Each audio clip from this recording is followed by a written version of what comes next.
उसका अर्थ है असंतोषी, जिसको संतोष नहीं है, बस ये है कि वो बगल वालों मर जाए, बाबू को धन मेरे काजे आ जाए, वो असंतोषी है।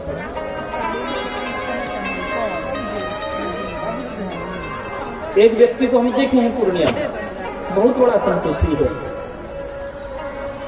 मधुबनी पूर्णिया में कार्यक्रम चल रहा था पिछले अप्रैल में, यही अप्रैल जो गया,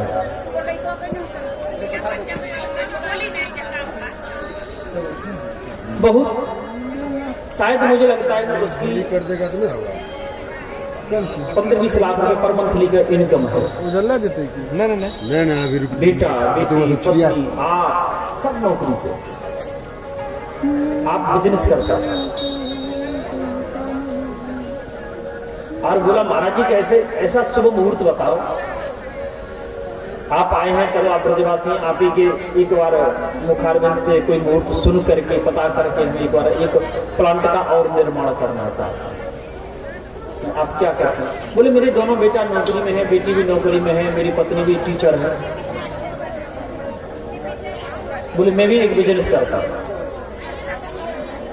काय का बिजनेस? बोले मेडिसिन का बिजनेस है,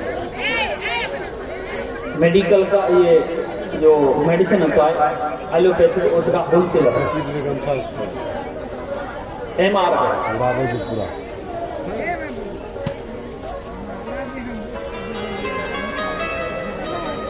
उसमें तो बहुत आपको इनकम होता होगा। एक क्रूसिन टैबलेट बन करके कंपनी से बन करके 15 गोली का एक पत्ता आता है क्रूसिन एडवांस का, वो मेडिकल कंपनी से बन करके और मेडिकल तक आने में उसकी कीमत मात्र जो है 1.5-2 रुपया आता है। और उस पर MRP लिखा होता है 35 रुपया, यानी 32.5 रुपया कस्टमर से लिया जाएगा।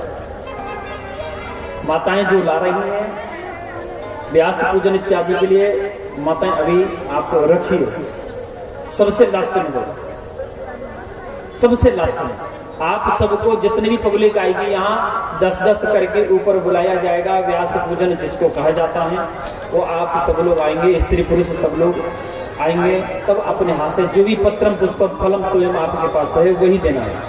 अभी आप बैठे,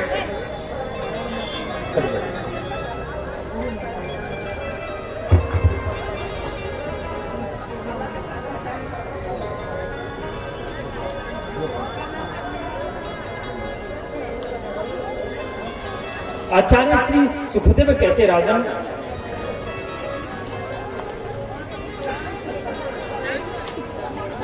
अब इधर जो व्यक्ति है, मैंने कि आप फिर क्या करेंगे? बोले महाराज जी एक जगह और दूसरी जगह में बाहर में यही मेडिकल का काम डाला, वहां कौन देखेगा? दोनों बेटा नौकरी में, पत्नी नौकरी में, वहां कौन देखेगा? नहीं कोई मुनि में रखेंगे।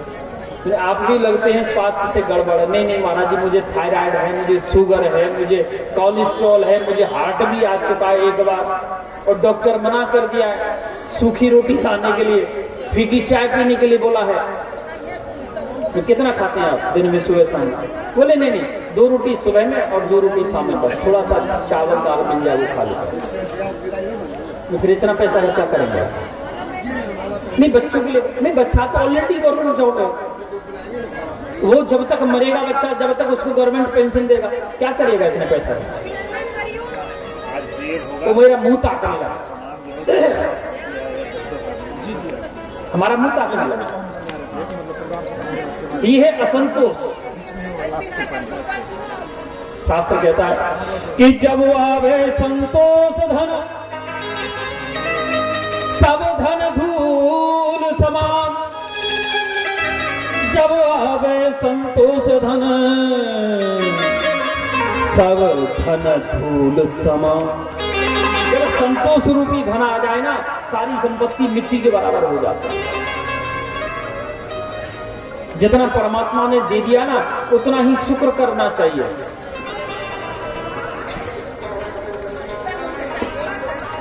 एक गाना है, आप उसको गाना लगा दो चाहे भजन ले जाओ, गाना समझ लो चाहे भजन में, उसको गाना जरूर है लेकिन उसको शब्द को उसको पकड़ो, वो हमारे जीवन से संबंध रखता है। किसी कलाकार ने गाया कि बन की दुनिया में कितना गम है, मेरा गम कितना कम है। दुनिया का गम देखा तो मैं अपना गम में भूल गया। अरे हमें जितना परमात्मा ने दे दिया वही ठीक है। घर से बाहर निकल के देखो, फुटपाथ में लोग सोया हुआ, वो भी जिंदगी में खुश है। और हमें परमात्मा ने इतना दे दिया, हम इतने में भी खुश नहीं है। सुदामा जी महाराज कृष्णस्यासीद सखा कश्चिद ब्राह्मणो ब्रह्मवत्तमः, गोविंद का सखा श्री सुदामा विरक्त इंद्रियार्थेषु प्रशांतात्मा जितेंद्रिय, प्रसन्न आत्मा है, जितेंद्रिय है। मित्रता हो तो सुदामा की जैसी हो, अन्यथा नहीं।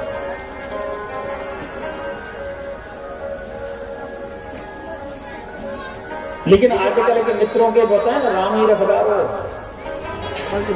आज के मित्रों से बच के रहना चाहिए। और विशेषकर मैं चाहता हूं कि ऐसे मित्रों से जो ये कहना बोले अरे भैया दोस्त ऐसी क्या बात कर रहा है, मित्र जहां तेरा पसीना गिरा कि मैं अपना खून बहा दूंगा, समझ लेना वो सबसे पहले तेरा ही खून बहाएगा बेटा।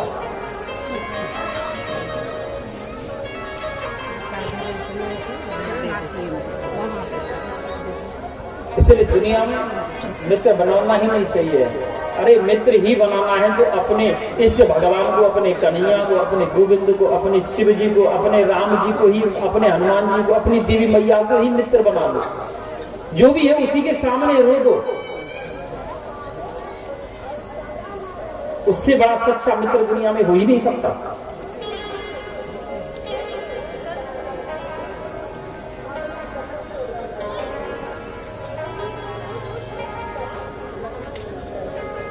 सुदामा एक ऐसा मित्र है जो सारी जो दरिद्रता जो थी, गरीबी जो थी, अपने भाग्य में ले लिया।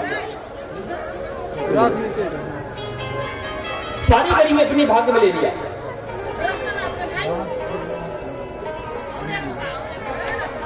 क्यों ले लिया? ध्यान देना।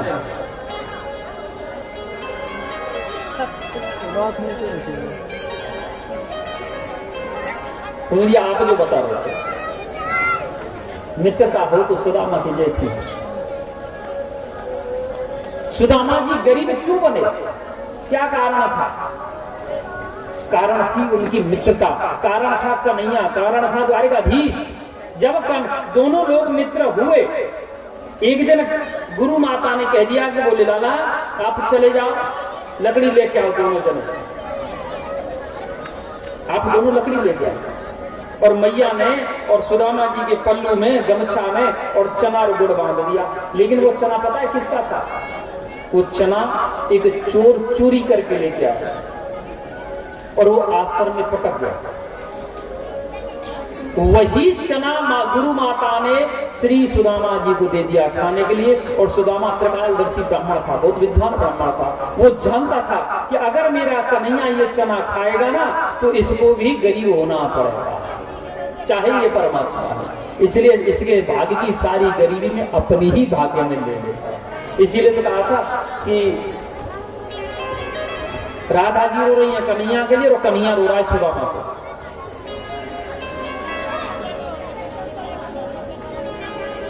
एक समय की बात, दोनों मित्र पुनः एक बार फिर लकड़ी लेने के लिए गए। जब लकड़ी लेने के लिए गए तो जंगल में बारिश हुई। बारिश ऐसी विकराल भयंकर हो गई कि श्री सुदामा जी से रहा नहीं गया। दोनों भाई पेड़ पे भीग रहे। सुदामा जी को दोबारा भूख लगी तो वही चना फिर दोबारा खा लिया, लेकिन चना से पेट नहीं भरा। बारिश शांत हो गई। कन्हैया बोले कि लाल सुदामा, हाँ का ना, बोले चना हो तो दे दे। बोले भैया मैं भूख लगी सो मैं तो खाऊंगा। बोले भले आदमी को भूख लग रही है, बोले ला कोई ना कोई व्यवस्था करें। तो एक घूमते घूमते श्री सुदामा जी को एक पेड़ के नीचे फल मिल गया, बहुत सुंदर फल था। कोई अमरूद इत्यादि कुछ मिला। फल को कुल्हाड़ी से जिसे लकड़ी काटे उसी से 4 भाग बांट दिए सुदामा ने, और 2 भाग दे दिए कन्हैया को, और 2 भाग ले लिए अपने काजे। और कन्हैया ब्राह्मण तो है ना, और ब्राह्मण हमेशा, और यहाँ भी बैठे हैं ब्राह्मण ही 2, ब्राह्मण और क्षत्रिय 2 बैठे हुए हैं, है ना। तो ब्राह्मण हमेशा पेट का कमजोर होता है, पेट कमजोर होता है, ये भी नियम है। चाहे ब्राह्मण ब्राह्मणत्व करे या न करे, ब्राह्मण वंश ने अगर जन्म ले लिया उसका नियम है, उसको अगर आप दोपहर के 2 बजे तक स्नान मत करने दो, खाने के लिए अन्न मत देना, कोई टेंशन नहीं। अगर उसके शरीर पे पानी पड़ा, उधर अग्नि भड़क जाती है, फिर उसको खाना चाहिए ही चाहिए। श्री सुदामा जी भीग गए, अब तो खाना चाहिए। और सुदामा जी लपाक लप लप लप लपा लप, और दोनों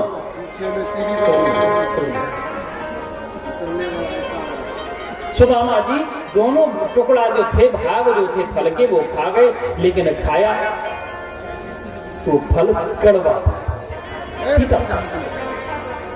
सुदामा जी जल्दी में खा गए। बोले कन्हैया काना, एक बात कहूं तो बुरा ना माने तो। बोले कहो, काई कह रहे सुदामा, बताओ। बोले भैया देख, तू तो क्षत्रिय है, तू तो राजपूत है, देख तू तो नहीं कठोर है, राजपूत कठोर हो, क्षत्रिय कठोर हो, देख भले आदमी में तो ब्राह्मण हूं, और ब्राह्मण तो भूकड़ ज्यादा हो ना, तो ये हमारे देख जो तेरे पास जो टुकड़ा है ना, दोनों भाग यार भले आदमी हमें दे दे। कन्हैया गुस्सा मार।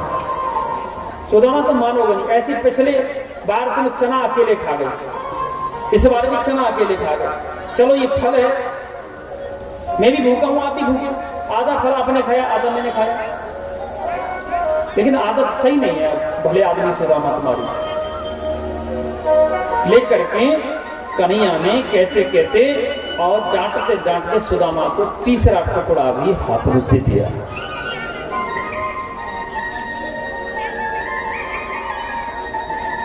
ध्यान देना, ये प्रसंग है। झटाझट सुदामा जी को 3रा टुकड़ा भी खा गया। अब 4थे टुकड़े के लिए हाथ पसार दिया। ए भैया देख, तू तो भले आदमी क्षत्रिय है, तो तू तो सहन भी कर ले, ऐसा कर ये टुकड़ा मुंह खा लेंगे, लकड़ी मैं ले चलूंगा, तू मत लेके चलियो, तू तेरे का खायो ना, लेकिन भाई मेरे पेट भर दे, मैं मर जाऊंगा भूख से, मैं सहन नहीं कर पाऊंगा। बचपना बाल्यावस्था, चल मैं ना दे रहा तो भूखड़ कौन को 3 टुकड़ा खाएगा, 1 भाग तो भले आदमी में खा लेंगे। कह करके कन्हैया ने 4था भाग सुदामा को न दे करके अपने मुंह में रख लिया। कान्हा ने जैसे रखो, तो तुरंत कान्हा ने मुख से वो फल निकाल करके बाहर थूक दिया और डांटने लगे सुदामा। कब बामन के तू पागल है गए, तेरी बुद्धि खराब है गई है? अरे भले आदमी, तू ऐसा कड़वा फल, ऐसा तीता फल कैसे खाए गए 3 भाग? मैं तो 1 भाग नहीं खा पाए, और तू कह रहा भूख लग रही। लेकिन वो ये बता, या बात को उत्तर दे सुदामा कि तेने इतनो तीतो फल खायो कैसे? सुदामा जी द्वारिकाधीश को गले से लगा लिया।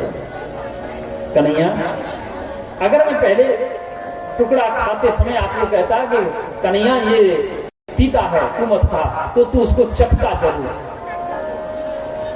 और मेरी इच्छा थी कि कान्हा के जीवन की जितनी कड़वाहट है, कान्हा के जीवन में जितने भी कष्ट हैं, कितना भी दुख है, कितना भी कड़वाहट है, वो सारी कड़वाहट मेरे, लेकिन मेरे मित्र कन्हैया को कोई कष्ट नहीं होना चाहिए। मैं चाहता था तो इस कड़वाहट का रसास्वादन ही न करे, कोई कड़वाहट तेरे जीवन में न रहे। भगवान बोले, राय कन्हैया सुदामा, आज तूने अपने कान्हा को कर्ज में दबा दिया।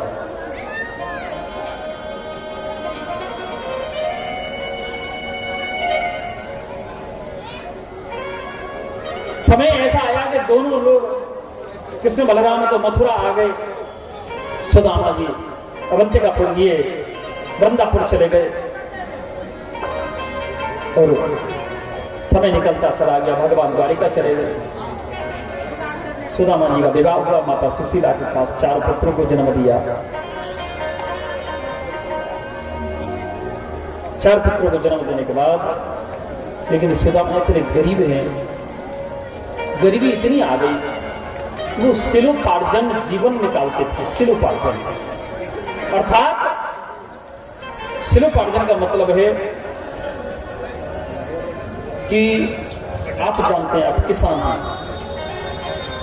कि सिलोपार्जन जो हम लोग किसान गेहूं पैदा करता है खेत में, गेहूं को जब कटनी करता है, काटता है, गेहूं का जो दाना है वो खेत में गिर जाता है, तो किसान वो उठा के नहीं लाता, चुन करके नहीं लाता। लेकिन सुदामा जी जब जाते और जा करके श्री सुदामा जी महाराज गेहूं के दाने खेत से चुनते, चुन करके घर लाते, घर लाके धोते, सुखाते और पिसाते, तब उनका जीवन यापन चलता। जब तक सिलोपार्जन का अन्न चलता तब तक तो ठीक, और जब सिलोपार्जन का अन्न समाप्त हो जाता तो भिक्षाटन करते, और भिक्षाटन का एक नियम था, 5 घर में भिक्षा मांगते थे, मात्र 5 घर में। कि भगवती भिक्षाम दे, भगवती भिक्षाम दे, भगवती भिक्षाम दे।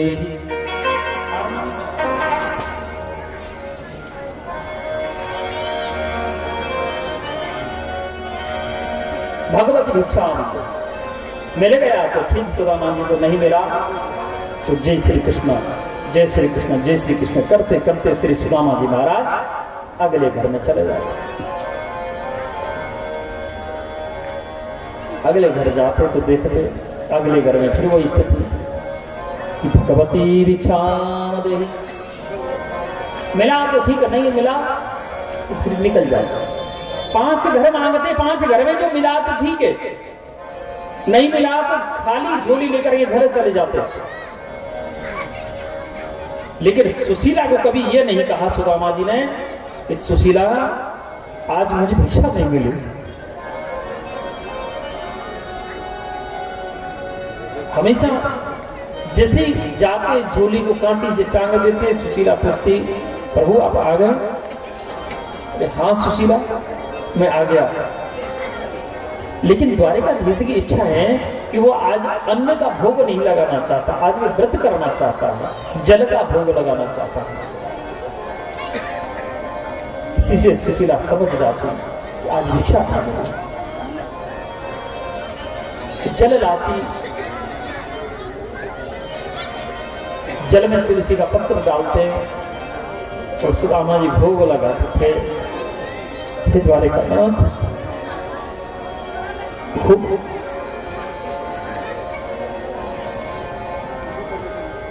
इसी प्रकार से जीवन कटने लगा। एक दिन उनका छोटा सा 5 वर्ष का बच्चा पड़ोसी बच्चे को दूध पीते देखा। जब दूध पीते देखे तो बालक आकर के अपनी मैया को रोया, बोले मैया मैं दूध पीऊंगा। दूध के लिए जब बच्चा रोने लगा, मैया सुशीला गले से लगाई, कहीं की बोल बेटा आपके पिताजी भिक्षा करने के लिए गए हैं, भिक्षा लेके आएंगे, हम आपको दूध मंगाएंगे, आपको दूध पिलाएंगे। बालक है, बालक है, रोने लगा, नहीं नहीं मैं दूध पीऊंगा, अभी पीऊंगा। सुशीला क्या की पड़ोसी के घर में गई, बोली बहन एक मुट्ठी चावल का आटा दे दोगी? बोले हाँ सुशीला ले जाओ। सुशीला एक घर से एक मुट्ठी आटा चावल का आटा लाया, दूसरे घर से एक मुट्ठी शक्कर लेके आया, कठौती में जल गर्म किया, चावल का आटा उसमें खोल दिया, उसमें शक्कर मिला दी, छान करके और गिलास में भर दिया और अपने बच्चे को कहने लगी, बोले बेटा दूध पी लो। इतना गरीब है श्री सुदामा।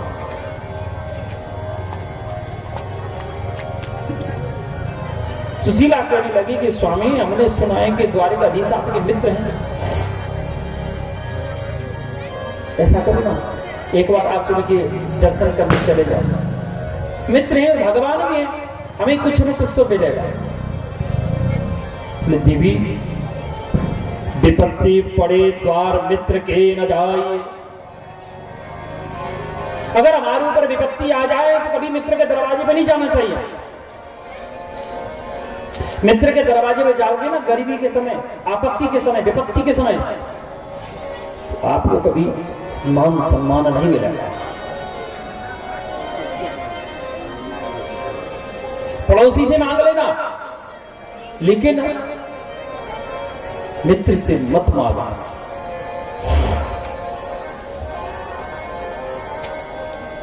क्यों?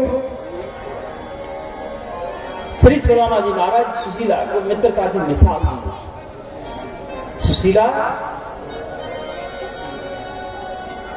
गुरु कृपाचार्य और द्रुपद एक ही आश्रम में पढ़ते हैं, तो गुरु कृपाचार्य को द्रुपद वचन दे दिया कि बोले मित्र में आधा राज्य आपको दान करूंगा। उनकी माता, उनकी कृपाचार्य की पत्नी गुरु माता गोमती, समय के चलते माता गोमती ने एक पुत्र को जन्म दिया जिसका नाम पड़ा श्री सुस्थमा। उस सुस्थमा भूख से मरने लगा, तड़पता से सुस्थमा। तो दैत्य को, ये गुरु द्रोणाचार्य को याद आ गई कि द्रुपद मेरा मित्र है, क्यों न मैं उससे सहायता लूं।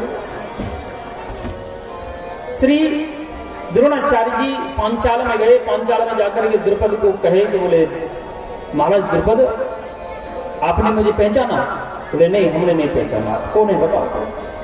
अरे हम आपके बचपन के सखा हैं, बचपन के मित्र हैं, ये द्रोणाचार्य, हम द्रोणाचार्य हैं, आपने नहीं पहचाना? अरे हाँ, एक बचपन में हमारा मित्र था, स्कूल में पढ़ते थे, विद्यालय में पढ़ते थे, आश्रम में पढ़ते थे, द्रोणाचार्य जी आप ही हैं? बोले हाँ।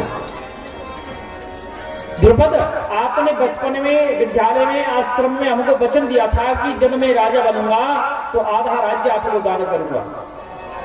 मित्र, आज हमें आपकी आवश्यकता है, मुझे आधा राज्य नहीं चाहिए, क्योंकि मैं तो ब्राह्मण हूं, मेरा राज्य का क्या सहयोग। लेकिन मैं आपके पास एक आग्रह प्रार्थना लेके आया हूं कि आपकी भाभी ने, यानी हमारी पत्नी ने एक पुत्र को जन्म दिया है, वो भूख से तड़प रहा है।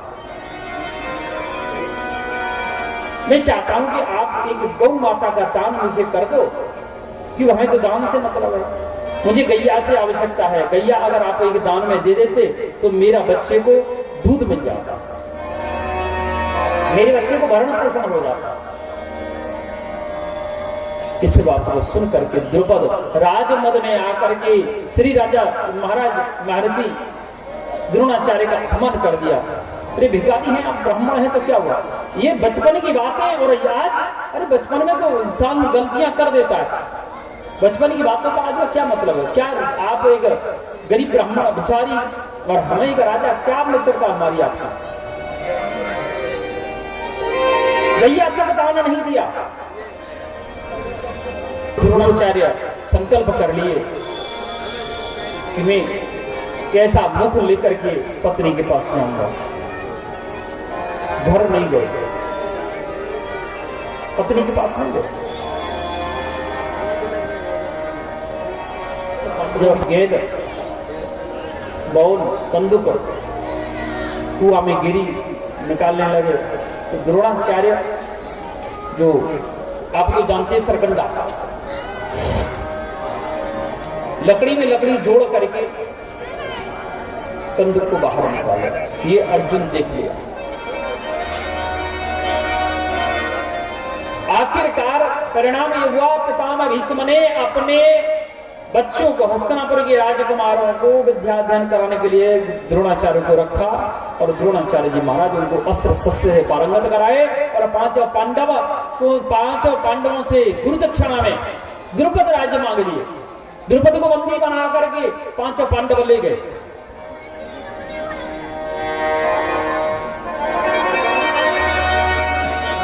इसलिए श्री सुदामा जी कहे सुशीला कि विपत्ति पड़े द्वार मित्र के न जाइए। विपत्ति के समय मित्र के दरवाजे पर नहीं जाना चाहिए। और दूसरी बात सुशीला, द्वारिकाधीश मेरा अगर भगवान होता तो मुझे मांगने में लज्जा नहीं थी, मुझे लाज नहीं लगती, मैं मांग लेता। लेकिन वो मेरा मित्र है और मित्र से मैं मांग नहीं सकता, इसलिए मेरा जाने का प्रश्न ही नहीं उठता।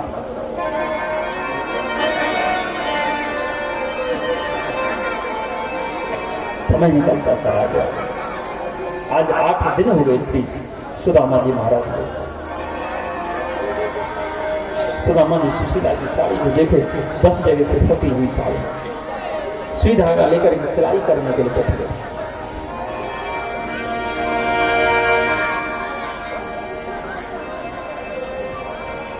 रात में नींद खुल गई सुशीला की, हाथ पकड़ लिया, बोले स्वामी आप ये क्या कर रहे हैं? तो सुशीला कुछ नहीं, तेरी जैसी पत्नी को पाकर के मैं धन्य हो गया, तेरी जैसी पत्नी को पाकर के आज मैं कृतार्थ हो गया।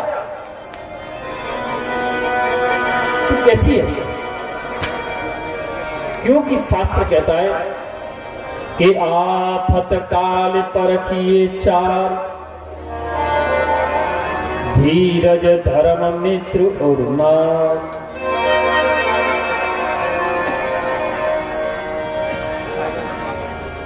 समय निकला, अब 8 दिन हो गए श्री सुदामा जी को भोजन नहीं मिला।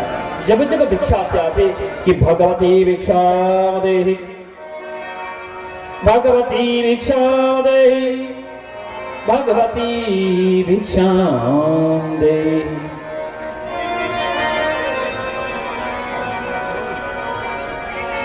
श्री सुदामा 8वां दिन कांटी से लाकर के झोली को टांग दिए, कहे कि सुशीला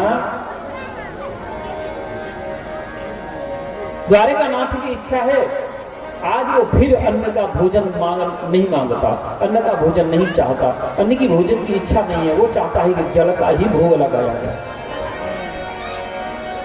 सुशीला समझ गई, कठौती में जल लेकर के आई, तुलसी दल छोड़ दिया और श्री सुदामा जी महाराज भोग लगाए, ही द्वारिकानाथ भोजन पाओ।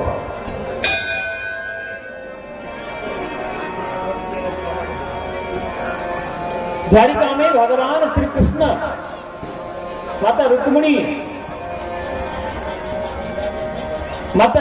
भोजन लेकर के आए। भगवान को देखा कि कन्हैया नेत्र बंद है, आंखों से आंसू बह रहे हैं। माता रुक्मिणी ने आकर के घुटना पे हाथ रखा तो भगवान कृष्ण का, द्वारिकाधीश का ध्यान भंग हो गया।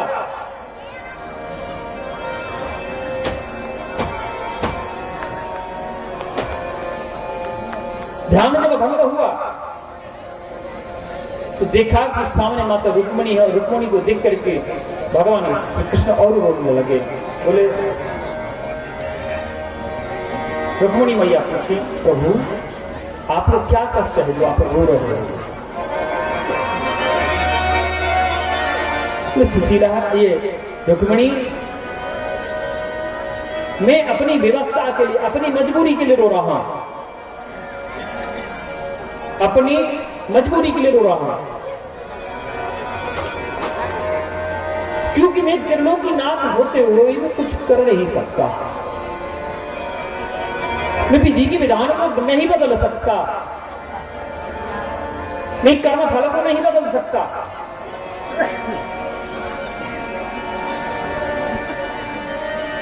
क्योंकि मैं सुदामा को लेकर के दुखी हूं, सुदामा मेरे पास आएगा नहीं और मैं सुदामा के पास जा नहीं सकता, इसलिए मैं रो रहा हूं। इस सुदामा जैसा मित्र मिलना बड़ी सौभाग्य की बात है।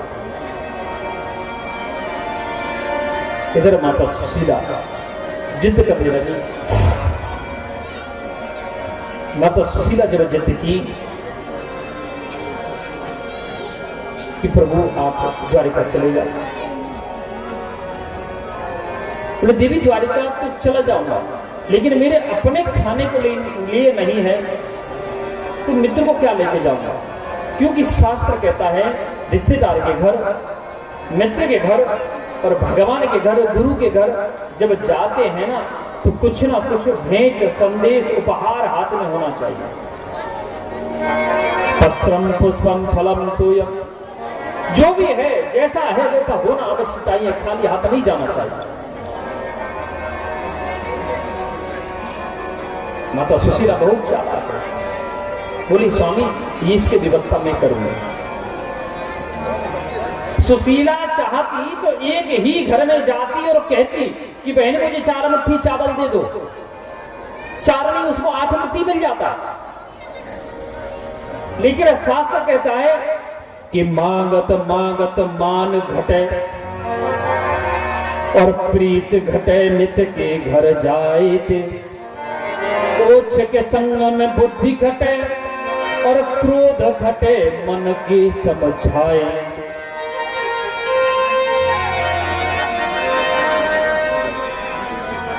ज्यादा रोज रोज मांगोगे ना, तो अपना मान सम्मान घट जाएगा।